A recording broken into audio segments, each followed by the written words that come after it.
আগামীতে আওয়ামী লীগ আসবে, আপনি নিশ্চিত থাকেন। আওয়ামী লীগকে আপনি উপরে এখন অনেকে বলতেছে আওয়ামী লীগকে নিষিদ্ধ করো, হ্যান করো, তেন করো। ভাই আমি বলি আপনাকে, সভানেত্রী উনি কবে আসলেন দেশে? 81 সালে আসছেন, বাংলাদেশে ঢুকছেন। ঢুকার উনি সভাপতি হয়েই কিন্তু ঢুকছেন, উনি কিন্তু 81 সালে সভাপতি হয়েই ঢুকেছেন। তাহলে ওখানে 19 বছর আর এখানে 24 বছর, এই যে তার বিশাল একটা সময়, প্রায় 43 বছর।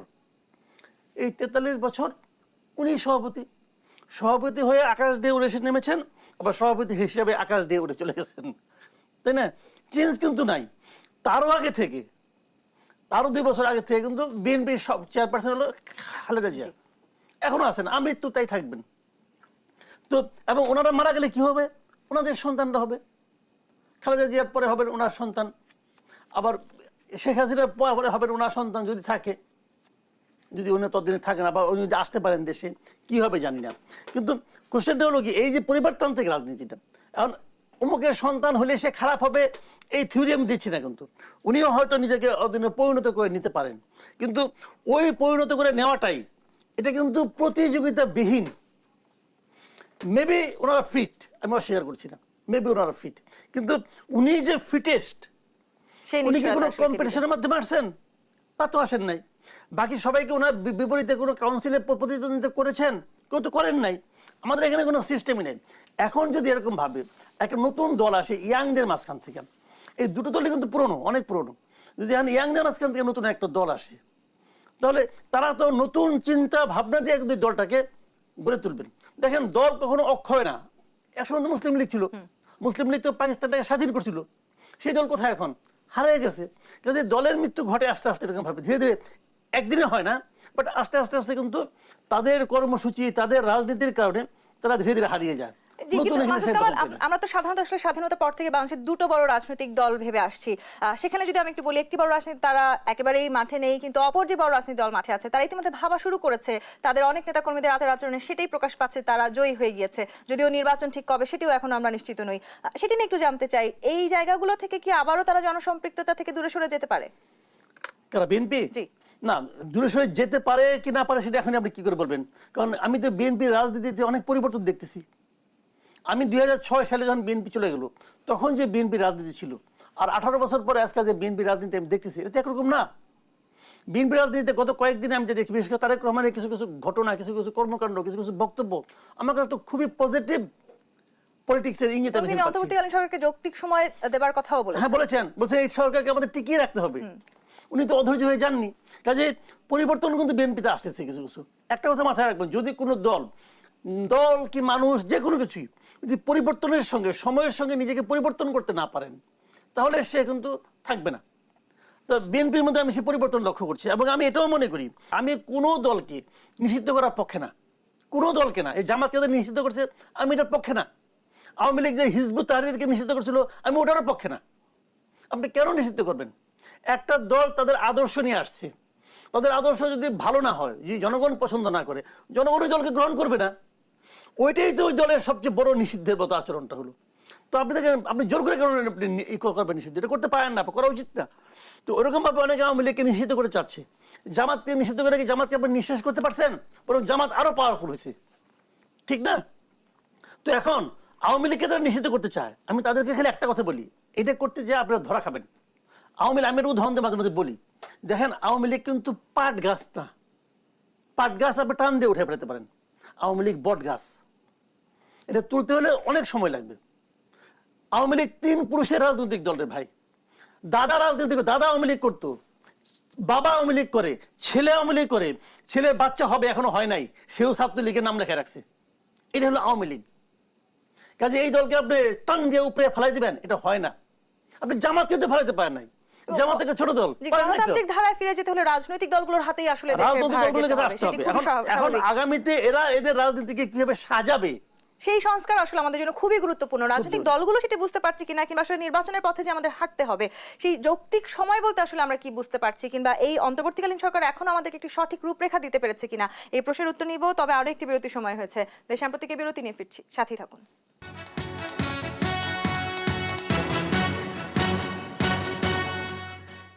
ZSRM দেশ সাম্প্রতিক দেখছেন। মাসুদ কামাল, যৌক্তিক সময়ের কথা আমরা বারবার শুনতে পাচ্ছি।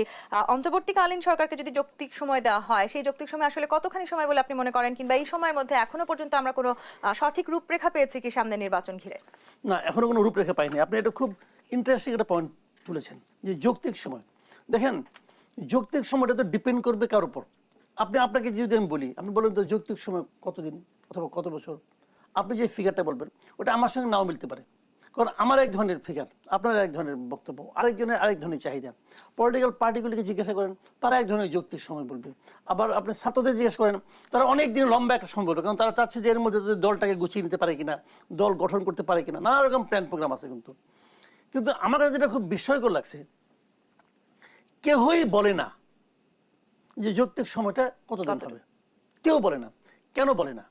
আমি এটা যদি আপনাকে বলি, আসলে আমি মনে করি এটা অন্তর্বর্তীকালীন সরকারের পক্ষ থেকে সময়টা সম্পর্কে একটা বক্তব্য আসা উচিত ছিল। তারা বলতে পারতো, আমরা যে প্ল্যান করেছি আমাদের মনে হয় এটা করতে 2 বছর লাগবে। তারা বলেছেন যে জনগণ যতদিন চাবে তারা ততদিন থাকবে। জনগণ যে কতদিন চাবে আপনি কিভাবে মাপবেন? আপনার বাটখারাটা কি? আপনি বলবেন, হ্যাঁ আমি তন্নির সঙ্গে আলাপ করছি, সে বলছে 3 বছর। তা আপনি তো মাসুদ কামালের সঙ্গে আলাপ করেন নাই। আমি তো 1 বছর বলতে পারতাম। আমি জনগণ না? আমিও জনগণ। কাজে ওইগুলো হলো একটা ফালতু কথা, যে নাকি শেখ হাসিনা বলতো জনগণ আমাকে ভোট দিয়ে পাঠিয়েছে। তো এখন এটা আপনি কিভাবে মাপবেন? জনগণ তাদের ভোট দিয়ে পাঠাইছে, এটা তার ইলেকশন কমিশন তো বলতো। এই আওয়াল সাহেব বলতো না, কাজে হাবিবুল আওয়াল সাহেব, উনি তো একজন সচিব ছিলেন, বিখ্যাত ব্যক্তি। ওনার সঙ্গে সব জ্ঞানী লোক সবাই মিলে বলতো, হ্যাঁ জনগণ শেখ হাসিনাকে ভোট দিয়ে পাঠিয়েছে। তারা তো বলতো। সত্য ছিল না। কাজে আপনি যখন বলবেন জনগণ যতদিন চাইবে, তখন প্রশ্নটা হবে জনগণ চায় কি না চায়, এটা মাপবো কিভাবে? এইগুলো হলো কি জানেন, সময়টাকে মানে সুস্পষ্টভাবে না বলার একটা পায়তারা। এটা ঠিক না।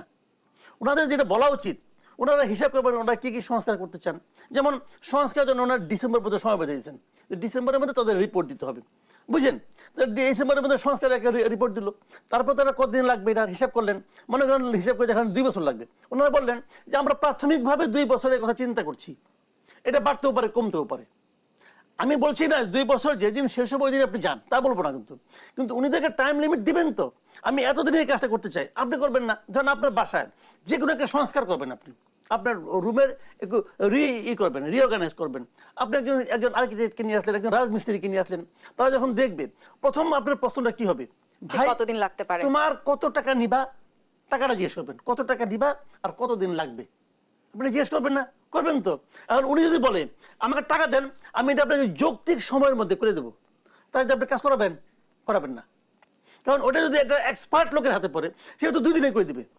আর একজন যদি বয়স্ক অবসরপ্রাপ্ত লোকের হাতে পড়ে, তার তো অন্য কোনো কাম নাই, সে ওটাকে 1 মাস ধরে করবে। আপনি পছন্দ হবে? সে তো বলবে ভাই আমি এটা একদম পারফেকশনিস্টের মতো করতেছি। আপনি পছন্দ হবে না ভাই। তাই যৌক্তিক সময়টা ম্যান টু ম্যান ভ্যারি করবে, পার্সন টু পার্সন ভ্যারি করবে। কথাটা হলো সবার জন্য যৌক্তিক জন্য ওনারা উচিত ছিল, আমি মনে করি এখনো সময় আছে। আমি মনে করি ওনাদের একটা রোড ম্যাপ দেওয়া উচিত, যে আমি আশা করছি 1 দিনের মতো হবে, তার আগেও হতে পারে পরেও হতে পারে। আমি সবচেয়ে বড় কথাটা বলি আপনাকে, আমাকে আজকে একজন বললো মিনিমাম 7 বছর লাগবে। আমি বললাম ভাই আপনি তো 7 বছর সময় ওদেরকে দিচ্ছেন, আল্লাহ কি ওনাদেরকে 7 বছর সময় দিবে? এক একজনের বয়স হয়ে গেছে, মানে 80 ইয়ার পাশে কমপক্ষে 3 থেকে 4 জন, তাদেরকে আল্লাহ 8 বছর সময় দিবে? কাজে আবেগে কথা বলে লাভ নাই ভাই, আবেগ দিয়ে দেশ চলে না, লজিক্যাল হতে হবে। এবং সেই জিনিসটা হলো কি ওনাদের হিসাব করে উনি বলেন যে হিসাব করতে পারবো না। হিসাব না করতে পারাটা একটা অযোগ্যতা। আপনাকে হিসাব করে বলতে হবে যে আমি আশা করছি 1 দিনের মধ্যে পারবো, যদি না পারি 1-2 বছর বাড়তি লাগতে পারে, 1-2 মাস বেশি লাগতে পারে, আবার আগেও হয়ে যেতে পারে। কিন্তু নির্বাচন আসলে আমাদের খুবই প্রয়োজন, যেহেতু আমরা বারবার গণতান্ত্রিক ধারায় যেতে চাইছি। নিশ্চয়ই মাসুদ কামাল, আপনি যেহেতু আছেন, আমি এই প্রশ্নটি একটু করতেই চাই, সুযোগ হাতছাড়া করতে চাই না। গণমাধ্যমের মতন একটি বড় স্তম্ভ, সেটি ছাড়া গণতান্ত্রিক ধারায় আসলে আমাদের প্রবেশ করা সম্ভব নয়। এই 1.5 মাসের বেশি হয়েছে এই অন্তর্বর্তীকালীন সরকারের, আপনি কি মনে করছেন গণমাধ্যমগুলো আগের চাইতে আসলে খানিকটা স্বাধীনতা পাচ্ছে কিনা? আমি সাংবাদিকতা করি আজকে 36 ইয়ার্স। আমার এই 36 বছরের মধ্যে এই সময়ে গণমাধ্যমে যে স্বাধীনতা আমি দেখছি, এরকম আগে কখনোই দেখিনি। গণমাধ্যম তার সর্বোচ্চ স্বাধীনতা এখন ভোগ করছে। এটা হলো আমার অবজারভেশন, আমার পার্সোনাল অবজারভেশন। আপনাদের এখানে আসলাম, কথা বললাম, আমি তো ভাই কথাবার্তা বলি বিভিন্ন জায়গায়। আমি বিটিভিতেও যে কথা বলছি কয়েকদিন আগে, আমার জীবনে কোনোদিন বিটিভি আমাকে ডাকে নাই, এইবার ডাকছে। এবং ওখানে যে কিন্তু আমি সব কথা যে সরকারের প্রশংসা করছি তা না, আমি সরকারের সমালোচনা করছি, যেটাকে আমার ভালো লাগছে আমি বলছি। ওরা বক্তা হিসেবে, আলোচক হিসেবে আমার যে অপিনিয়ন, ওটাকে আমার অপিনিয়ন হিসেবে প্রচার করছে। বিটিভি একটা প্ল্যাটফর্ম হিসেবে কাজ করতেছে এখন। এটা কি এর চেয়ে বড় অর্জন আমাদের কি হতে পারে? সরকার বিটিভির উপর কোনো হস্তক্ষেপ করতেছে বলে আমার কাছে মনে হয় না। এখন যারা চালাচ্ছে তারা কি করছে আমি বলতে পারবো না, কিন্তু কোনো হস্তক্ষেপ করে না। কোনো একটা টেলিভিশন বলতে পারবে না সরকার থেকে কোনো ইনস্ট্রাকশন আসছে এটা করো, এটা করো, এটা করো না। ডক্টর ইউনূস, আমরা তো ওনার লেভেলের লোক আমাদের খুব কম আসছে, উনি আসছে 1.5 মাস হয় নাই, তারপরে ওনাকে যে সমালোচনা করা হচ্ছে, কোনো সমস্যা হচ্ছে? উনি তো এটা মেনে নিচ্ছে, উনি আবার বলতেছেন আমার সমালোচনা করেন। আর আগের প্রধানমন্ত্রী কি বলতেন? গঠনমূলক সমালোচনা করেন। গঠনমূলক সমালোচনা অর্থ কি? মানে উনি বল উচ্চারণ করেন, গঠনমূলক সমালোচনা করেন, আসলে বলেন যে তৈলমর্দন করেন। তো ইনি তো তা বলছেন না, ইনি সমালোচনাকে শুনছেন।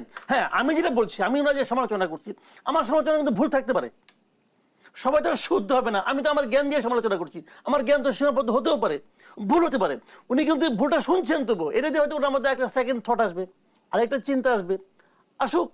আমি মনে করি গণমাধ্যম এই সময় যতটুকু স্বাধীনতা ভোগ করছে, এতটা স্বাধীনতা এর আগে কখনো ভোগ করেনি। আপনি অর্জনের কথা বলছিলেন, বাঙালি হিসেবে কিংবা আসলে একজন বাংলাদেশের নাগরিক হিসেবে বাংলাদেশের মালিকানা তো নিশ্চয়ই একজন যিনি বাংলাদেশী, যিনি নাগরিক, কিন্তু সেখানে আমাদের মালিকানা প্রকাশ করার উপায় হচ্ছে কি নির্বাচন, এবং নির্বাচনে আমাকে বেছে নেওয়ার যে সুযোগ সেটি আমাকে দিতে হবে।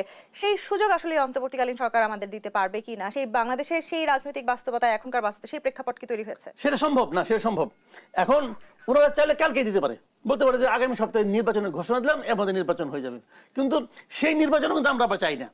আমরা একটা অবাধ নির্বাচন চাই, যে নির্বাচনে সব মানুষ ভোট দিতে পারবে। কিন্তু সেই সঙ্গে আমরা কিছু কিছু সংস্কার চাই। কেন চাই?